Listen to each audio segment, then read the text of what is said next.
갈라디아서는 어떤 말씀이죠? 율법이 아니라 믿음으로 구원받는다 라는 것을 분명히 알려주기 위한 말씀이죠. 우리가 성경 66권을 신앙생활을 좀 하다 보면 그렇게 말할 수 있어야 합니다. 갈라디아서는 한 문장으로 정리할 수 있는, 사도행전은, 마태복음은, 출애굽기는, 민수기는 우리가 한 문장으로 좀 정리할 수 있는 그런 은혜가 여러분에게 있기를 축원합니다. 여러분, 이 갈라디아서를 읽으면서 저는 바울의 마음을 생각해 보게 됩니다. 이 갈라디아 지역에 있는 성도들을 향한 그 바울의 마음, 그들이 다른 복음으로 넘어가지 않고 끝까지 건강한 올곧은 복 있는 믿음의 길을 걷기를 원하는 그 바울의 갈급한 마음.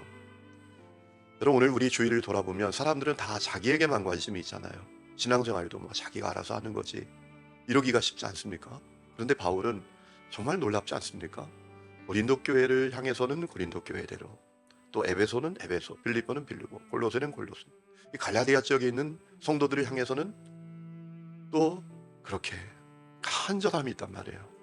그들이 파선하지 않는 신앙이 되도록, 그들이 끝까지 복 있는 믿음의 길을 걷기를 원하는 간절함과 갈급함과, 그뿐만 아니라 이제 마음만이 아니라 행동까지도, 한 영혼을 살리기 위한 그들의 마음이 얼마나 뜨거운지, 이 바울의 마음이 얼마나 뜨거운지 큰 도전이 됩니다. 오늘 여러분에게 이 은혜가 있기를 축원합니다. 어떤 분은요, 교회 공동체 안에 있어도 그냥 자기 신앙이 전부인 분이 있어요. 그런데 또 조금 더 나가서 이런 분도 있죠. 조금 관심은 있어요. 가끔 우리 목회자들에게 그렇게 얘기하거든요. 목사님, 요즘 누가 안 보여요. 그렇게 얘기할 게 아니라 본인이 찾아가야죠. 관심을 갖고 그분을 위해서 기도하고, 왜 그런지, 목사님, 제가 어떤 사람을 만나봤는데 좀 안 보여서 이런 어려움으로 지금 고통받고 있어요. 이런 삶의 위기를 맞아서 힘들어하고 있더라고요. 제가 위로해주고 기도해주고 격려해주고 왔는데 목사님 아셔야 될 것 같아요. 기도해 주셔야 될 것 같아요. 이런 분들이 우리 교회 안에 넘치기를 주의 이름으로 축원합니다. 우리 목회자들은 그렇게 하죠. 주일날마다 오늘 누가 못 오셨나, 왜 못 오셨나, 그 삶에 어떤 위기가 있나, 어떤 시험이 있나, 어떤 또 건강의 어려움이 있나 늘 살피려고 했어요. 중요한 건 목회자들만 그렇게 하는 게 아니라 우리 성도들이 다 그렇게 할 때 우리 교회가 건강한 교회가 될 줄로 믿습니다. 순장님은 순장님대로, 권사님은 권사님대로, 장로님은 장로님대로. 여러분, 교회 권사님 15명 중에 1명을 뽑잖아요. 장로님은 30명 중에 1명. 그건 무슨 얘기입니까? 30명을 돌봐달라는 얘기입니다. 예. 그냥 교회에서 큰 소리 치고 주장하고 이게 아니라 15명 돌보고 30명 돌보고, 이것이 우리의 부르심이라는 거예요. 이 눈이 열릴 수 있기를 축원합니다. 자, 오늘 말씀을 보면 믿음으로 구원받는 것의 확실함을 이제 바울이 이 갈라디아 지역에 있는 성도들에게 깨우쳐 주기 위해서 약속의 실효성에 대해서 이야기합니다. 약속은 반드시 지켜야 된다. 약속은 깨트리면 안 된다라는 얘기를 하죠. 15절, 형제들아, 내가 사람의 예대로 말하노니 사람의 언약이라도 정한 후에는 아무도 폐하거나 더하거나 하지 못하느니라 라고 했습니다. 사람과 사람 사이 약속 반드시 지켜야 된다라는 얘기입니다. 바울이 이 약속의 실효성에 대해서 언급하는 이유가 뭡니까? 하나님께서 아브라함에게 하셨던 약속을 상기시키기 위함입니다. 여러분, 하나님이 아브라함에게 어떤 약속을 주셨나요? 창세기 22장 18절에 이런 말씀, 약속을 주셨어요. 너의 씨로 말미암아 천한 만민이 복을 받을 것이다 라는 약속을 주셨어요. 여러분, 이 말씀의 배경은 무엇입니까? 하나님께서 아브라함에게 이삭을 주셨습니다. 그런데 어느 날 깜짝 놀랄 얘기를 하세요. 이삭을 번제로 바치라고. 여러분, 놀라운 사실은요, 아브라함은 그 말씀에 순종을 합니다. 정말 놀랍지 않습니까? 내 새끼가 얼마나 귀합니까? 그것도 하나밖에 없는 새끼인데요. 근데 그 자식을 번제로 바치라니? 여러분, 저 같으면 이런 하나님 믿어야 되나? 이럴지도 모르겠을 것 같아요. 그런데 아브라함은 절대 순종입니다. 오늘 연애가 여러분에게 있기를 축원합니다. 순종할 거에만 순종하는 사람이 아니라 하나님의 말씀이면 절대 순종하는 모습, 그것이 우리가 걸어가야 될 길 아니겠습니까? 그때 하나님께서 아브라함에게 이 약속을 주셨어요. 아브라함을 그 놀랍게 여기시면서 너의 씨로 말미암아 천하 만민이 복을 받을 것이다. 여러분, 이 말씀은 어떤 약속이었죠? 아브라함의 후손으로 오시는 예수님을 통해서 모든 사람들이 그 예수님 믿고 구원받는 복을 받을 것을 말씀하신 것이지 않았습니까? 여러분, 15절에 그것에 대해서 설명합니다. 하나님께서 아브라함에게 내 자손들이라고 하시지 않고 내 자손이라고 하시지 않았는가? 하나님께서 아브라함에게 너의 씨들이라고 하지 않고 내 씨, 단수로 너의 씨로 말미암아 라고 말씀하시지 않았느냐라는 약속을 상기시키는 겁니다. 그 씨가 누구라는 겁니까? 그 자손이 누구라는 겁니까? 우리 예수님이시라는 겁니다. 그러니 율법이 아니라 예수님을 믿음으로 구원받는 것이 틀림없다라는 것이에요. 그것을 더 확증하기 위해서 17절 말씀을 보니까 아브라함을 불러서 믿음으로 구원받는 약속을 주신 다음에 430년 뒤에 율법이 나왔는데, 어떻게 430년 뒤에 나온 율법이 430년 전에 주신 약속을 물거품으로 만들 수 있겠느냐라는 겁니다. 분명히 하나님께서 아브라함에게 430년 전에 너의 후손으로 오는 예수님을 통해서 모든 사람이 그 예수를 믿고 구원받는 약속을 주셨는데, 그로부터 430년 뒤에 온 율법이 그 약속을 물거품으로 만들 수 있겠느냐? 절대로 그럴 수 없다라고 이야기하지 않습니까? 여러분 17절 말씀 보세요. 내가 이것을 말하노니 하나님께서 미리 정하신 언약을 430년 후에 생긴 율법이 폐기하지 못하고 그 약속을 헛되게 하지 못하리라 라고 했습니다. 그러니까 구원은 오직 예수를 믿음으로 받는다라는 겁니다. 그거 분명히 알아야 된다라고 바울이 설득하고 있는 것입니다. 그러면 이런 질문을 할 수 있지 않습니까? 이 당시에 율법주의에 빠진 사람들이 이런 질문을 할 수 있잖아요. 그러면 율법은 왜 있는 거야? 하나님 율법을 왜 주신 거야? 이런 질문을 할 수 있지 않겠습니까? 아니 구원은 믿음으로 받는다면 율법은 괜히 주셨네? 이런 질문을 할 수 있지 않겠습니까? 여러분 바울이 그런 질문을 예상하고 그에 대해서도 오늘 말씀을 보면 이야기를 하지요. 예수님 오실 때까지 죄를 밝히 깨달으라고 주셨다라는 것입니다. 19절에 그런즉 율법은 무엇이냐? 범법함으로 더하여진 것이라. 무슨 얘기입니까? 사람들이 죄를 지으니까 죄를 깨닫게 하려고 주신 것이다 라는 얘기입니다. 여러분 전적으로 타락한 사람은 죄에 대해서 무감각합니다. 죄를 몰라요. 죄를 지어도 이게 얼마나 큰 죄인지 깨닫지 못합니다. 그저 어설픈 양비돈으로 살아갑니다. 아유 내가 누구보다 나아. 여러분 사람의 모습이 그런 모습이라는 거예요. 율법을 왜 주셨는가? 죄를 깨닫도록, 죄를 밝혀주시기 위해서 주셨다라는 것입니다. 그런데 문제는 이 율법은 한계가 너무나 분명합니다. 왜냐하면 사람으로 하여금 죄를 깨닫게 합니다. 죄를 밝혀주십니다. 그런데 그 죄의 문제를 해결해 주지 못합니다. 죄에 대한 완전한 용서, 완전한 회복, 완전한 구원을 줄 수가 없습니다.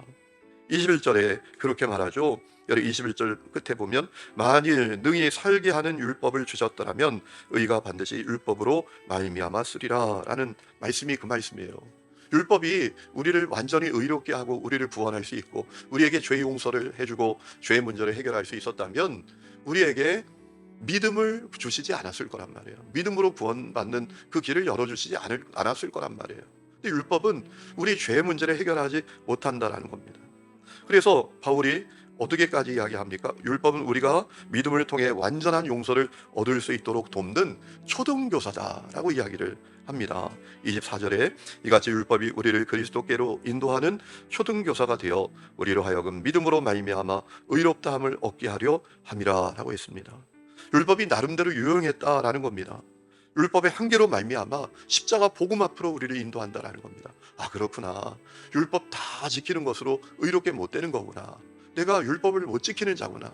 그래서 여러분 바울이 내가 그리스도와 함께 십자가에 못 박혔나니 라고 선언하지 않습니까? 어제 말씀을 드렸죠.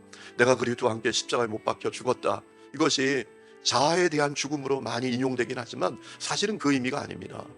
이 말씀의 의미는 뭐냐 하면 율법을 못 지키고 늘 죄 가운데 사는 내가 죽었다라는 겁니다. 그것에 대한 바울의 선포였다라는 거예요. 여러분 우리가 율법을 다 지켜야 의롭게 되고 율법을 다 지켜야 구원을 받습니다. 그런데 여러분 가운데 율법 다 지키는 분 계십니까? 여러분 십계명 다 지키십니까? 여러분 탐심 없이 사십니까? 절대로 그렇지 않잖아요. 그래서 우리가 어떻게 되죠? 야 내가 죄인이구나. 다 못 지키는구나. 이런 절망감에 빠지게 되잖아요. 그것이 율법의 도움이라는 겁니다. 그래서 우리로 하여금 십자가 복음 앞으로 나가도록 돕는다라는 겁니다. 아 나는 안 되는 거구나. 나는 연약한 죄인이구나. 그래서 예수님 앞에 나아가서 보혈의 십자가를 붙들게 만든다라는 겁니다. 그리고 예수의 보혈로 완전히 의롭게 되고 완전한 구원을 받도록 돕는 것이 율법이다. 고등교사인 복음 앞으로 인도하는 초등교사가 율법이다라고 이제 이야기하고 있는 것입니다. 그러니까 바울이 결론이 무엇입니까? 율법을 지킴으로 구원받는 나는 다른 복음에 미혹되지 말고 믿음으로 구원받는 이 복음을 끝까지 붙들어야 된다라는 것입니다. 26절에 이렇게 말하죠. 너희가 다 믿음으로 말미암아 그리스도 예수 안에서 하나님의 아들이 되었으니. 아멘.